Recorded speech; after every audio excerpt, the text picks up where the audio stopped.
श्रीगणेशाय नमः। ॐ जपाकुसुमसङ्काशं काश्यपेयं महाद्युतिं तमोरिं सर्वपापघ्नं प्रणतोऽस्मि दिवाकरम्।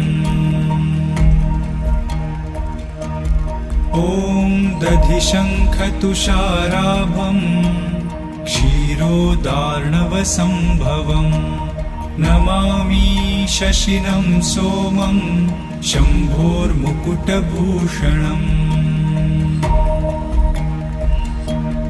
ॐ धरणीगर्भसम्भूतं विद्युत्कान्तिसमप्रभम् कुमारं शक्तिहस्तं च मङ्गलं